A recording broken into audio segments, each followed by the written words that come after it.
Hello and welcome to our Year 11 Information Evening for Maths at MPCAT. My name is Miss Reid and I'm the Trust Director for Maths. The aim of tonight's presentation is to further support our Year 11 students in preparing for their first set of assessments. The exam board we use for Maths across all of our schools is OCR. The Maths GCSE is tiered. Students will either sit Foundation or Higher. On Foundation, students can attain grades 1 to 5. On Higher, students can attain grades 4 to 9.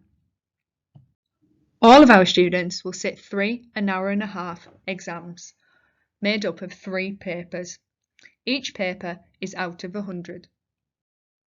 There are 2 calculator papers, paper 1 and paper 3, and 1 non-calculator paper, paper 2. So, what content is assessed in each of the papers? All content can be assessed on any of the 3 question papers relevant to the tier. Some questions will draw together elements of maths from different topic areas. What are the questions like? A mix of styles from short questions, single mark questions to multi-step problems are included in the papers, and the papers get harder as you progress through the paper. Do you need to remember any formula? You are expected to be able to recall, select and apply formula. The Maths GCSE content is made up of 6 areas: number, algebra, ratio, proportion and rates of change, geometry and measures, probability and statistics. The table shows the approximate weightings of the topic areas.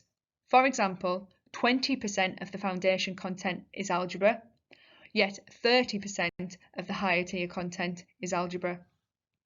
All students will need to know the following formulae. It is important students memorise these before going into the exam. Higher tier students need to memorise the additional formulae below. What is the best way to revise for your maths exam? We recommend that you use your gap analysis to find out what your strengths are and what you need to improve. Focus on what you can't do. Resist that temptation to keep practicing what you know. Choose one topic at a time from your gap analysis, either a red topic or a yellow topic.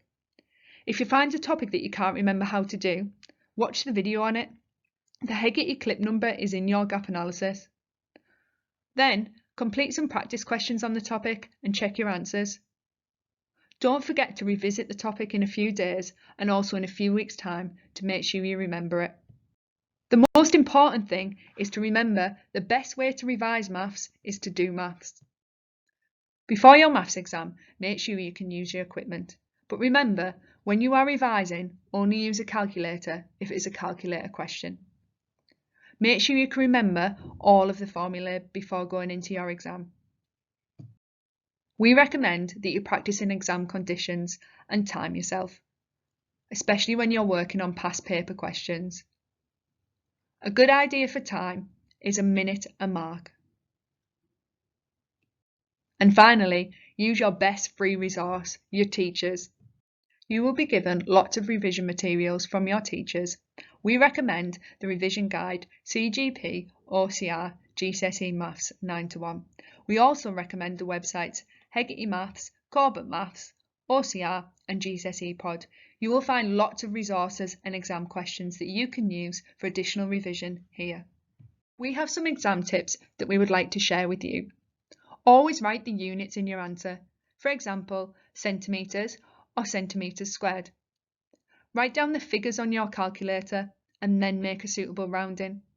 Don't round your numbers during a calculation, as this will often give you an incorrect answer. Don't forget to check your answers, especially to see that they are reasonable. For example, the mean height of a group of men will not be 187 metres. Write down your calculations.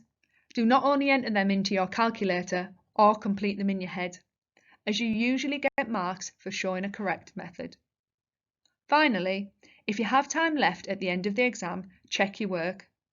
The best way to do this is to work through the questions again from the start. Another important exam tip is to read the question again when you complete your answer to see if you've missed anything. Students often forget to double check how the question has asked them to give their answer. For example, round it to a certain amount of significant figures or decimal places, in simplest form, in exact form, as a fraction, decimal or percentage. In this example, the question asks you to give your answer correct to 3 significant figures. However, students often give their answer not to the correct 3 significant figures. This will result in losing a mark in your exam. It is always important to understand what the question is asking you to do. If it says, estimate the value of, or find an approximate answer to, do not work out the exact answer. Round the numbers in the question to 1 significant figure and use these in your calculations. If it says, explain, comment, or give a reason for your answer, use words to explain an answer. If it says, show that, use words, numbers, or algebra to show an answer. If it says prove, you need to use a rigid, algebraic, or geometric proof in your answer.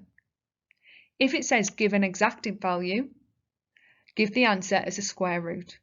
Our final exam tip this evening is that following paper 1, it is more likely that topics that have not yet been assessed will come up in paper 2 and paper 3. Therefore, it is useful to have a topic checklist to mark off the topics that have been assessed in the papers. For example, if there's a question involving the quadratic formula in paper 1, it is unlikely to appear again in paper 2 or paper 3. Though, please note that the topics already assessed in paper 1 could be assessed again, so don't focus all of your revision time on the topics that haven't came up yet. That is the end of the maths part of your Year 11 information evening. We hope you have found it useful, and we would all like to wish you good luck in your assessments. Remember, stay positive, be resilient, and try your best. We are all very proud of you, and we believe in you. Good luck. If you have any questions, speak to your maths teachers. Thank you.